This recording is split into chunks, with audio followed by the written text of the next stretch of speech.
देखो कल ना पूरा कर चुके हैं हम ये वाला टॉपिक, एक बार एनसीईआरटी से अब रीड कर लेते हैं। Where are the ATP and NADPH used? ATP और एनएडीपीएच बने कहाँ पे थे? लाइट रिएक्शन में, है ना। अब ये यूज कहाँ पे होंगे वो देखना है। We learned that the products of light reaction are ATP, NADPH and O2। O2 को मत भूलना। लाइट रिएक्शन में तीन चीजें बनी थी, एक था एटीपी, दूसरा एनएडीपीएच और तीसरी O2। तीन चीजें बनी थी लाइट रिएक्शन में, सबका ध्यान यहाँ पे हो। Of these O2 diffuses out of the chloroplast. अब इन तीनों में से O2 तो क्लोरोप्लास्ट से बाहर डिफ्यूज हो जाती है, बाहर निकल जाती है, और जो एटीपी और एनएडीपीएच है उनका यूज किया जाता है to derive the processes leading to the synthesis of food, more accurately sugars. देखो लाइट रिएक्शन में तीन चीजें बनी, तीन चीजें कौन कौन सी है? पहली एटीपी, दूसरा एनएडीपीएच, तीसरा O2। ये सब बने क्लोरोप्लास्ट में। अब क्लोरोप्लास्ट से O2 तो बाहर निकल गई, इसीलिए हम कहते हैं प्लांट्स क्या छोड़ते हैं? O2। O2 तो बाहर निकल गई। जो एटीपी और एनएडीपीएच है उसका अब प्लांट्स यूज करेंगे फूड बनाने के लिए, और फूड में भी स्पेसिफिकली क्या बनाने के लिए? शुगर्स बनाने के लिए। इसको बोलते हैं बायोसिंथेटिक फेज ऑफ फोटोसिंथेसिस, क्योंकि इसमें सिंथेसिस हो रहा है बायोमोलिक्यूल्स का। बायो मतलब लिविंग मॉलिक्यूल्स का, है ना। ग्लूकोज एक लिविंग मॉलिक्यूल है ना, शुगर क्या है? बायोमोलिक्यूल है। तो इसीलिए इस फेज को क्या बोलते हैं? Biosynthetic phase of photosynthesis. This process does not directly depend on the presence of light, but is dependent on the products of the light reaction, that is ATP and NADPH, besides CO2 and water. अब ये reaction जो है biosynthetic phase, इसका एक और नाम क्या था? Dark reaction. ये डायरेक्टली लाइट पे डिपेंडेंट नहीं है, बल्कि ये लाइट रिएक्शन के प्रोडक्ट पे डिपेंडेंट है, जो कि है एटीपी और ये तो हम देख रहे हैं कि डार्क रिएक्शन में एटीपी और एनएडीपीएच चाहिए, लेकिन एटीपी और एनएडीपीएच के साथ साथ डार्क रिएक्शन में दो और चीजें चाहिए, वो है CO2 और वाटर। क्या क्या चाहिए? CO2 और वाटर भी चाहिए, ठीक है। You may wonder how this could be verified. It is simple. Immediately after light becomes unavailable, the biosynthetic process continues for some time and then stops.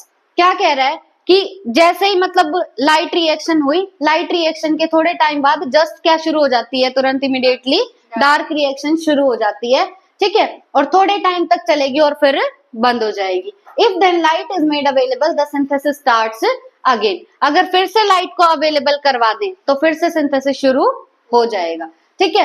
Can we hence say that calling the biosynthetic phase as the dark reaction is a misnomer? Discuss this amongst yourselves. क्या जो dark reaction का नाम है वो एक misnomer है? Misnomer मतलब नाम के अकॉर्डिंग इसका काम नहीं है, तो डार्क रिएक्शन एक मिसनोमर है। जो ऊपर वाली लाइन थी उसमें क्या लिखा गया कि हमने देखा लाइट रिएक्शन खत्म हुई, लाइट रिएक्शन खत्म हुई तो जैसे ही लाइट आनी बंद हुई तो थोड़ी देर तक तो ये ग्लूकोज का सिंथेसिस चला, लेकिन फिर ग्लूकोज का सिंथेसिस बंद हो गया। दोबारा फिर से कब चालू होगा? जब फिर से लाइट आएगी। इसका मतलब क्या है?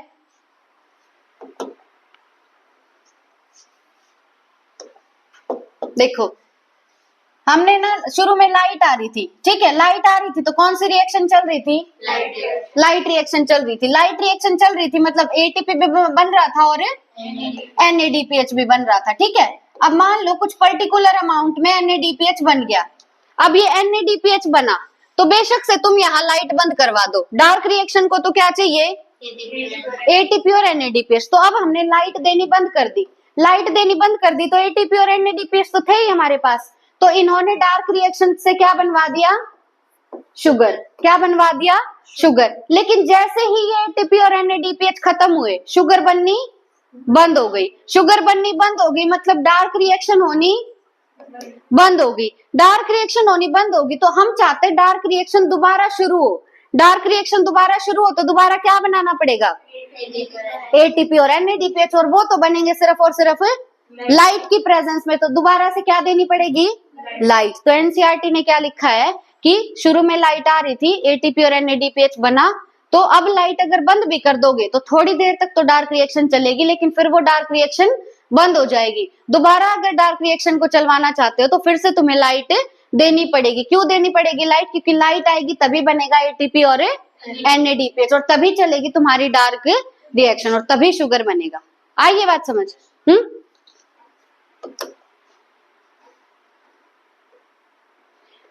Let us now see how the ATP and NADPH are used in the biosynthetic phase. We saw earlier that CO2 is combined with water to produce CH2ON और sugars. जब CO2 और water combine होते, बहुत शुरू में ही हम देख चुके थे photosynthesis की reaction, CO2 और water combine होके क्या बनाते हैं? Sugar. क्या बनाते हैं? Sugar. और sugar का फॉर्मूला क्या होता है? जितने कार्बन उतने ही ऑक्सीजन और हाइड्रोजन उसके डबल, है ना? ये पुराना फॉर्मूला है बट ग्लूकोज पे तो एप्लीकेबल है, ठीक है? फॉर्मूला क्या होगा? कार्बन जितने उतने ही ऑक्सीजन और हाइड्रोजन उसके डबल, ठीक है? इसको बनने के लिए क्या चाहिए? CO2 और H2O चाहिए. It was of interest to scientists to find out how this reaction proceeded, or rather what was the first product formed when CO2 is taken into a reaction or fixed. Just after World War II, among the several efforts to put radioisotopes to beneficial use, the work of Melvin Kelvin is exemplary. अब यहाँ पे जो काम आया वो आया Melvin kelvin का. किसका काम आया? मेल्विन केल्विन का. ये काम किया गया था जस्ट आफ्टर वर्ल्ड वॉर 2, ठीक है? कब किया था ये काम? Just after world war 2. कब हुआ था वर्ल्ड वॉर 2? 1945 में, मतलब खत्म हो गया होगा. तो 45 के बाद वर्ल्ड वॉर 2 के बाद की बात हो रही है, ठीक है? तो अगर एग्जैक्ट पूछे तो यहाँ वर्ल्ड वॉर 2 की जगह क्या आ सकता है? आफ्टर 1945 भी आ सकता है, ठीक है? तो मेल्विन केल्विन का काम लगभग कब हुआ था? 1945 के आसपास हुआ था, ठीक है? मेल्विन केल्विन ने किसका आइसोटॉप लिया था? कार्बन का. C14 लिया था. तो इन्होंने रेडियो आइसोटॉप लिया था. और प्लांट कौन सा लिया था? एल्गे, ठीक है? The use of radioactive C14 by him in algal photosynthesis studies led to the discovery that the first CO2 fixation product was a 3-carbon organic acid. Melvin kelvin ने क्या बताया कि जो पहला स्टेबल प्रोडक्ट बना है वो एक ऑर्गेनिक एसिड है. पहला स्टेबल प्रोडक्ट क्या है? एक ऑर्गेनिक एसिड. और उसमें कार्बन कितने हैं? 3. नाम क्या था उसका? Very good. क्या था नाम? 3-फॉस्फोग्लिसरेट. ये क्या है? एक ऑर्गेनिक एसिड है जिसमें कितने कार्बन है?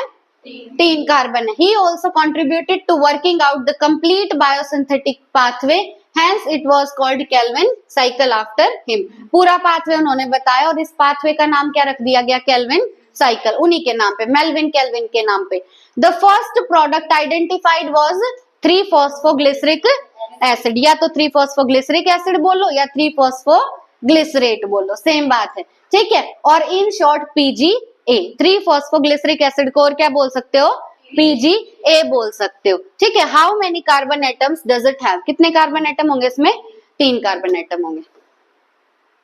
Scientists also tried to know whether all plants have PGA as the first product of CO2 fixation or whether any other product was formed in other plants. अब scientist ये जानना चाहते थे कि क्या सबके अंदर ये PGA बनता है या कुछ प्लांट्स के अंदर PGA की जगह कुछ और बनता है. Experiments conducted over a wide range of plants led to the discovery of another group of plants where the first stable product of CO2 fixation was again an organic acid, but one which had 4 carbon atoms in it. Melvin kelvin ने तो हमें क्या बता दिया कि पहला जो stable product था उसमें कितने कार्बन थे? 3. लेकिन बाद में जब साइंटिस्ट ने फाइंड आउट किया तो उन्हें पता चला कि कुछ प्लांट्स के अंदर तो ये PGA बन रहा है, लेकिन कुछ प्लांट्स में बनेगा ऑक्सैलो एसीटेट. क्या बनेगा? Oxalo acetate. पहला पढ़ेंगे अभी, ये आगे नोट्स में पढ़ेंगे ऑक्सैलो एसीटेट के बारे में भी. क्या बनेगा? ऑक्सैलो एसीटेट बनेगा. और ऑक्सैलो एसीटेट में कितने कार्बन होंगे? 4, ठीक है? तो प्लांट्स के अंदर CO2 जब वो लेते हैं, CO2 लेने पर जब वो CO2 फिक्स होगी तो कुछ प्लांट्स में तो बनता है PGA, कुछ प्लांट्स में तो क्या बनता है? PGA, जो कि है एक 3 कार्बन ऑर्गेनिक एसिड, है ना? और कुछ प्लांट्स में बनता है ऑक्सैलो एसीटेट, वो भी एक ऑर्गेनिक एसिड है, लेकिन उसमें कार्बन कितने हैं? 4. कितने कार्बन है? 4. Since then, CO2 assimilation during photosynthesis was said to be of 2 main types. Those plants in which the first product of CO2 fixation is a C3 acid, तो उसको बोलेंगे C3 pathway, और जिनके अंदर पहले प्रोडक्ट में 4 carbon होंगे यानी ऑक्सैलो एसीटेट होगा उसको बोलेंगे C4 pathway, ठीक है? These 2 group of plants showed other associated characteristics that we will discuss later. तो इस बेसिस पे ऐसे प्लांट जिनमें PGA बनता है उनको हम बोलेंगे वो C3 प्लांट्स है. क्या है वो? C3 प्लांट्स, यानी उनमें C3 साइकिल चलती है. C3 साइकिल कौन सी है? Calvin cycle. C3 साइकिल कौन सी है? Calvin cycle. और ऐसे प्लांट्स जिनमें ऑक्सैलो एसीटेट पहला स्टेबल प्रोडक्ट है उसको बोलेंगे C4 प्लांट्स, या उनमें चल रही है C4 साइकिल। ठीक है,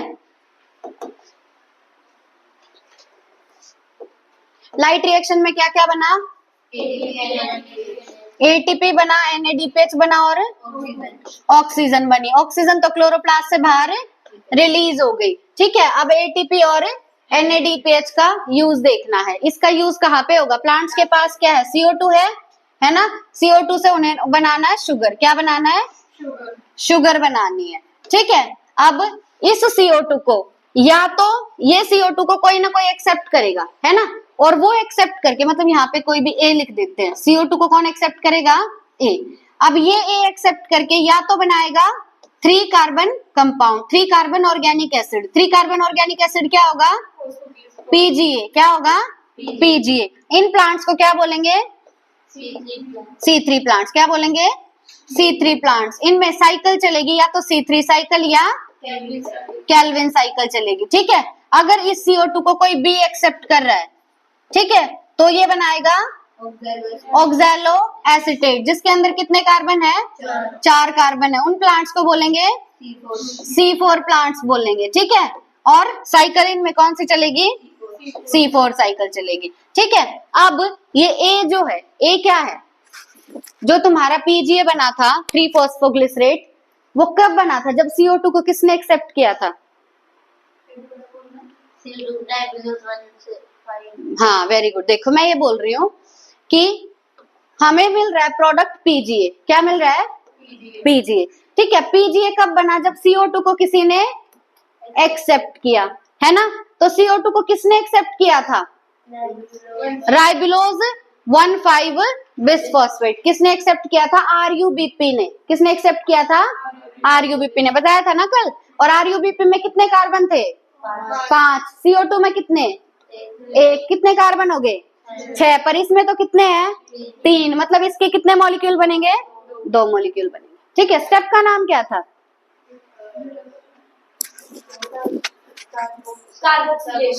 यहाँ पे कार्बन डाइऑक्साइड ऐड हो रही है ना, तो स्टेप का नाम क्या है?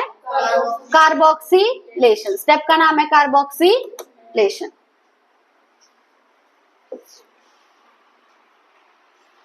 अब नेक्स्ट है हमारे पास the primary acceptor of CO2। Let us now ask ourselves the question that was asked by the scientists who were struggling to understand the dark reaction. How many carbon atoms would a molecule have which after accepting CO2 would have 3 carbons of PGA? वही देख रहे हैं कि CO2 का acceptor कौन होगा। The studies very unexpectedly showed that the acceptor molecule was a 5 carbon ketose sugar ribulose bisphosphate। तो CO2 को एक्सेप्ट कौन करेगा? RUBP। RUBP क्या है? एक कीटोज शुगर है। क्या है? एक कीटोज शुगर है। हमने पढ़ा था ना उसमें बायोमोलिक्यूल्स में कि 5 कार्बन है अगर किसी शुगर के पास, अगर उस शुगर के पास कीटोन ग्रुप होगा तो वो होगा राइबुलोज। क्या होगा? राइबुलोज। अगर उसके पास अल्डिहाइड ग्रुप होगा तो वो होगा अल्डोज। तो होगा, लेकिन नाम बोलेंगे राइबोज। क्या बोलेंगे? राइबोज। मतलब अल्डिहाइड ग्रुप है तो अल्डोज, कीटोन ग्रुप है तो कीटोज। पर अगर 5 कार्बन वाला है तो अल्डोज होगा राइबोज और कीटोज होगा राइब्यूलोज। समझ रहे हो क्या बोल रही हूँ? नहीं समझ रहे? देखो पहले आसान सा एग्जांपल ले लो। देखो कोई भी शुगर है, अगर उस शुगर के पास अल्डिहाइड ग्रुप है तो उसका नाम क्या होगा? अल्डोज। नाम क्या होगा? अल्डोज। अगर कीटोन ग्रुप है तो क्या बोलेंगे? कीटोज बोलेंगे। अब पहले इजी एग्जांपल लो, 6 कार्बन वाला मान लो। अगर 6 कार्बन है किसी के पास और उसमें अल्डिहाइड ग्रुप है तो अल्डोज का नाम क्या होगा? 6 कार्बन वाला ग्लूकोज। 6 कार्बन वाला और उसके पास अल्डिहाइड ग्रुप है तो अल्डोज क्या होगा? ग्लूकोज। अब 6 कार्बन है लेकिन कीटोन ग्रुप है तो कीटोज क्या होगा? फ्रक्टोज। क्या होगा? फ्रक्टोज। अब मान लो 5 कार्बन ले लिए, 5 कार्बन ले लिए तो अल्डोज होगा राइबोज। राइबोज। अल्डोज क्या होगा? राइबोज। अगर कीटोज है तो वो क्या होगा? राइब्यूलोज। तो जो हम ये लिख रहे हैं ना RUBP को, राइबुलोज बिसफॉस्फेट। राइबुलोज, राइबुलोज मतलब ये क्या है? एक कीटोज शुगर। क्या है ये? कीटोज शुगर। मतलब इसमें कीटोन ग्रुप है। Did any of you think of this possibility? Do not worry, the scientists also took a long time and conducted many experiments to reach this conclusion. मतलब पहले तो उनको क्या लगता था कि CO2 को एक्सेप्ट कर रहा है कि 2 कार्बन कंपाउंड, तभी तो बना एक 3 कार्बन कंपाउंड, लेकिन बाद में पता चला कि CO2 को एक्सेप्ट करने वाला 2 कार्बन कंपाउंड नहीं है, 5 कार्बन कंपाउंड है। ठीक है, बहुत सारे साल लग गए उनको, बाद में पता चला कि RUBP में कितने कार्बन है, 5 कार्बन है। ठीक है, तो कह रहा चिंता मत करो, तुम डम्प नहीं हो, उनको भी बहुत साल लगे पता करने में। ठीक है, नेक्स्ट आ गई हमारी केल्विन साइकिल। पढ़ लिया ना ये तो कल हमने, पढ़ाऊंगी दोबारा, इतना बड़ा आना तो बोला। देखो the Calvin cycle, Calvin cycle का एक और नाम बताओ जल्दी। C3 pathway या C3 cycle. Kelvin and his co-workers then worked out the whole pathway and showed that the pathway operated in a cyclic manner. The RUBP was regenerated. Kelvin और उसके साथियों ने बताया कि ये पूरी एक साइकिल चल रही है, पहले RUBP यूज हो रहा है लेकिन बाद में वो रीजनरेट भी हो रहा है। अगर बाद में रीजनरेट हो गया तो मतलब ये क्या चल रही है, एक साइकिल चल रही है।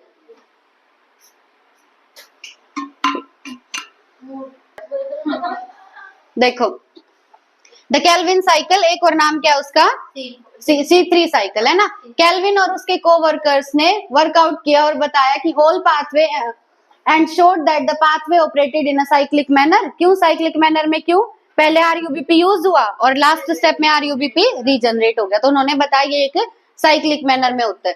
Let us now see how the Calvin pathway operates and where the sugar is synthesised, कि केल्विन पाथवे कैसे ऑपरेट होता है और शुगर बनती कहाँ पे वो देखेंगे।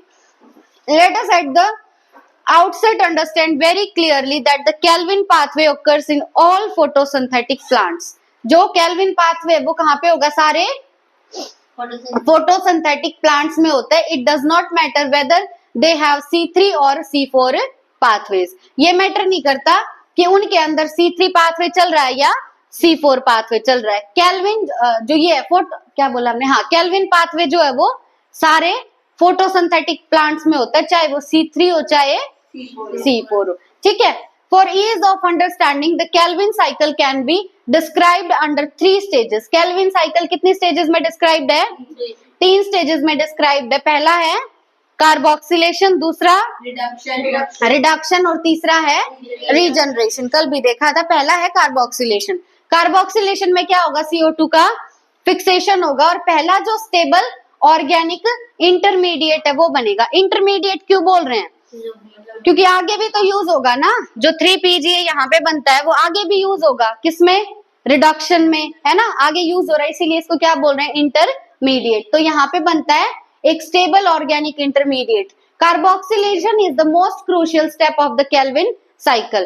केल्विन साइकिल का सबसे क्रूशियल स्टेप कौन सा है, carboxylation. Crucial step of Calvin cycle is carboxylation. ठीक है, where CO2 is utilized for the carboxylation of RUBP।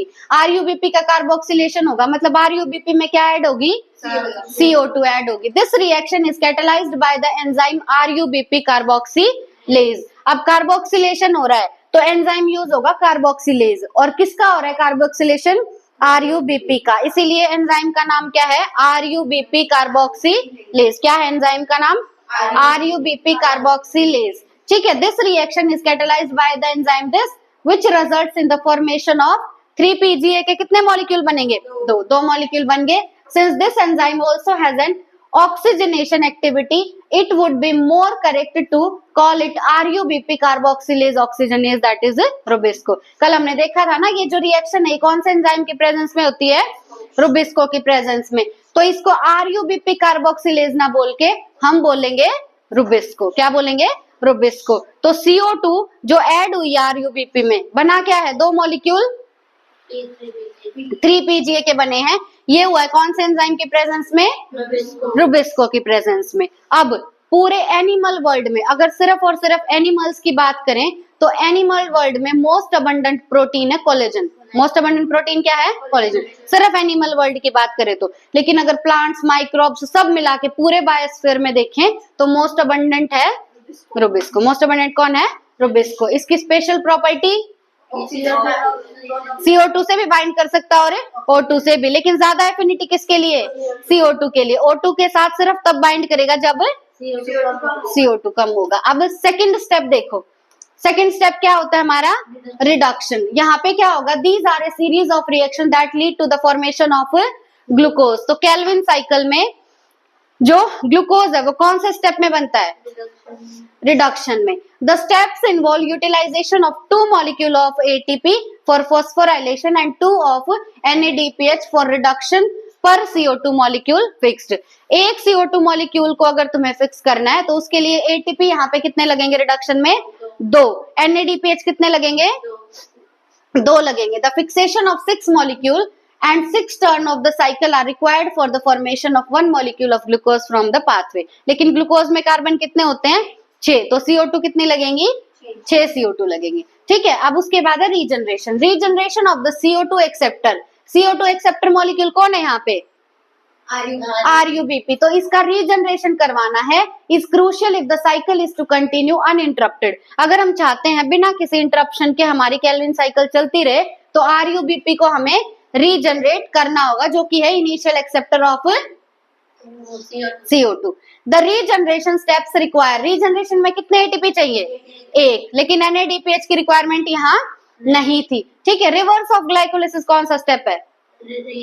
Reduction. Reverse of कौन सा है? Glycolysis reduction. क्योंकि ग्लाइकोलिसिस में ग्लूकोज टूटता है और रिडक्शन में ग्लूकोज बन रहा है, तो ये है रिवर्स ऑफ ग्लाइकोलिसिस। ठीक है, the regeneration step require 1 ATP for phosphorylation to form RUBP। तो पूरी केल्विन साइकिल में एक CO2 को फिक्स करने के लिए ATP कितने लगे?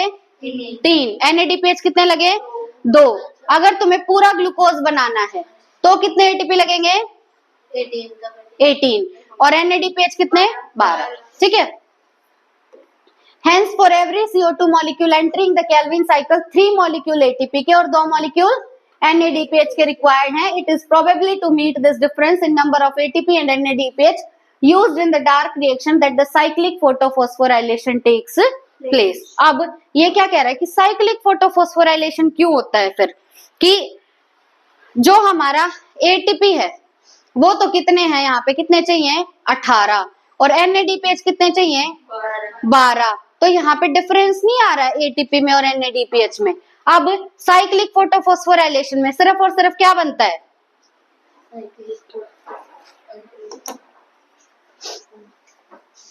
देखो, जो नॉन साइक्लिक फोटोफॉस्फोराइलेशन है उसमें क्या क्या बनता है? ATP बनता है और NADPH भी बनता है। लेकिन जो है हमारे पास साइक्लिक, उसमें क्या बनता है? सिर्फ और सिर्फ क्या बनता है?